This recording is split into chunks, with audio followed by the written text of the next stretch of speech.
Can I actually thank him for raising with me what I said in an episode of Any Questions last week, so I can be absolutely clear with the House today, especially to the victims and survivors of abuse and gangs, that I am very sorry for those remarks, as I made clear over the weekend.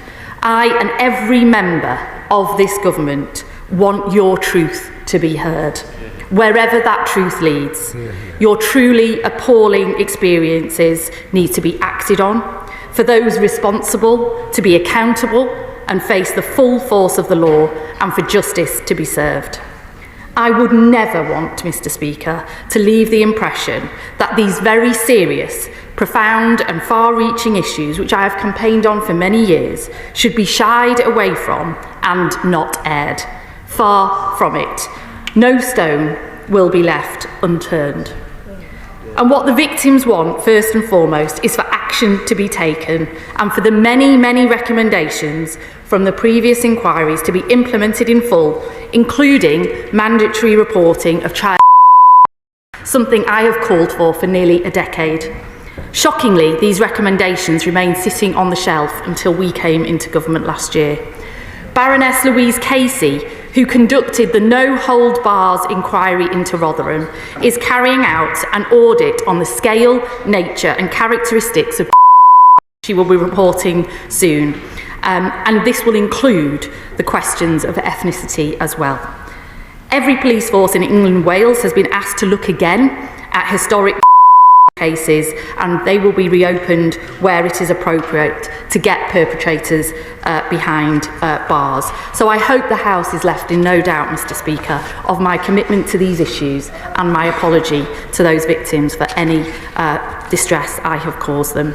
Labour MP Lucy Powell has issued a public apology after facing a fierce backlash over her controversial remarks relating to Pakistani grooming gangs, an issue that has long stirred emotional and political tensions in the UK. "I am very sorry for those remarks," Powell stated in a carefully worded address to constituents and the press, acknowledging the pain caused and pledging to listen and learn. But for many critics, Powell's mea culpa came far too late, and only under pressure. Her comments, described as appalling and revealing by opponents and community leaders, have reignited a volatile national debate about race, accountability, and the perceived political silence surrounding grooming gang crimes. The controversy stems from a recent interview in which Powell appeared to downplay or deflect attention from the ethnic and cultural backgrounds of perpetrators involved in a series of high-profile child exploitation scandals across towns like Rotherham, Rochdale, and Telford. Although she later clarified her intention was to avoid generalizations, critics say the damage was done. "It's not about inflaming tensions. It's about telling the truth," said one victim's advocate, who accused Powell of political cowardice for framing the issue in terms of narrative sensitivity rather than victims' justice. The backlash has been swift and unforgiving. Right-leaning commentators accused Powell of articulating what many in Labour actually believe but dare not say, painting the apology as nothing more than political triage. "She's not sorry for what she said. She's sorry it was heard," wrote one columnist. The controversy stems from a recent interview in which Powell appeared to downplay or deflect attention from the ethnic and cultural backgrounds of perpetrators involved in a series of high-profile teenagers' exploitation scandals across towns like Rotherham, Rochdale, and Telford. Although she later clarified her intention was to avoid generalizations, critics say the damage was done. "It's not about inflaming tensions. It's about telling the truth," said one victim's advocate, who accused Powell of political cowardice for framing the issue in terms of narrative sensitivity rather than victims' justice. The backlash has been swift and unforgiving. Right-leaning commentators accused Powell of articulating what many in Labour actually believe but dare not say, painting the apology as nothing more than political triage. "She's not sorry for what she said. She's sorry it was heard," wrote one columnist. Powell's apology has done little to stem the tide of criticism. Members of the public, victims' families, and even some within Labour's own ranks are now calling for her resignation. Apologizing won't be enough, said Reform UK leader Richard Tice. Lucy Powell should do the decent thing and step down. Her comments betray a deeper rot in Labour's priorities, a discomfort with facing hard truths when they don't align with progressive narrative. Senior Labour officials have remained largely silent, perhaps wary of further inflaming the situation. Keir Starmer's office issued a short statement saying he welcomes Lucy's apology, but offered no further comment on disciplinary action. Critics have taken that silence as complicity, or worse, confirmation of a long-standing accusation that Labour has tiptoed around issues of cultural sensitivity to preserve community voting bloc. The incident arrives at a moment when immigration, identity, and crime are once again dominating political discourse in Britain. With Reform UK surging in the polls and the Conservatives doubling down on tough on-crime rhetoric, Labour is under renewed pressure to assert moral clarity without alienating key demographic bases. Powell's blunder, critics argue, underscores a deeper problem in Labour's messaging, a reluctance to confront uncomfortable cultural realities for fear of being smeared as intolerant. We've agreed the basis of a historic economic prosperity deal. And that is a deal that will protect British businesses and save thousands of jobs in Britain. Really important, skilled, well-paid jobs.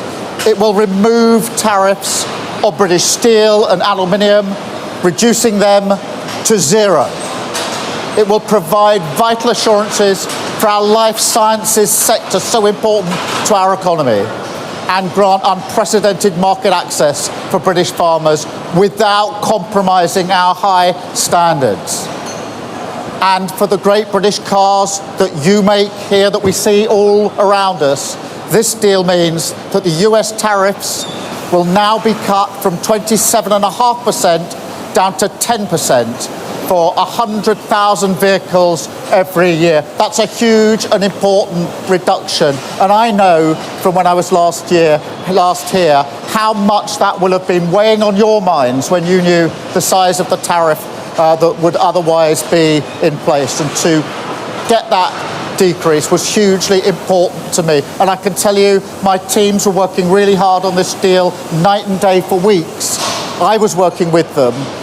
And in politics, what matters sometimes is who you have in your mind's eye when you're making these deals. Who do you have in your mind's eye when you're taking decisions? And what I took away from here last time was you and the brilliant work that you do, and had you in my mind's eye as we did that. In a landmark announcement from Downing Street this morning, Prime Minister Keir Starmer revealed that the United Kingdom and the United States have agreed the basis of a historic economic prosperity deal, a long-anticipated UK-EU trade agreement that Starmer claims will protect British businesses and save thousands of jobs in Britain.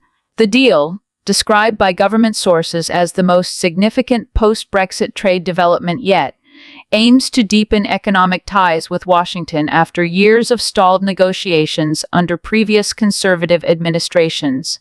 Starmer, standing before Union Jacks and flanked by economic advisors, framed the agreement as a victory for working people and a moment of national renewal.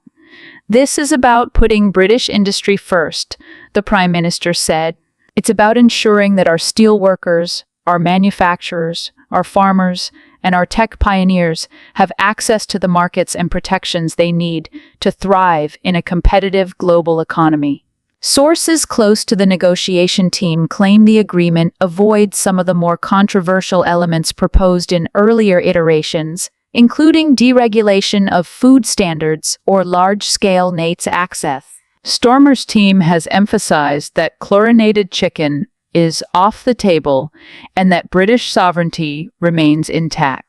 Starmer's announcement marks a significant geopolitical shift, signaling that his administration intends to lean more heavily into transatlantic cooperation at a time of global economic volatility and Chinese expansion. It also distances Labour from the more isolationist currents of recent years, instead portraying Britain as a modern, rule-based trading nation with global ambitions. Despite the skepticism, the announcement gives Starmer a much-needed political win. With economic growth sluggish and voter patience thinning, the trade agreement allows him to present a proactive agenda rooted in economic pragmatism and post-Brexit renewal. It also provides Labour with ammunition against conservative claims that only the right could manage Britain's international trade relationships. It's a sign Labour can govern globally and domestically at the same time, one senior advisor said. We've turned the page on Brexit chaos and are now writing a story of economic stability. Yet the question remains, can this deal deliver on its lofty promises? With elections on the horizon and global markets on edge, much will depend on implementation, enforcement, and the political winds in Washington, especially with uncertainty around the 2024 US presidential outcome still reverberating through diplomatic circles.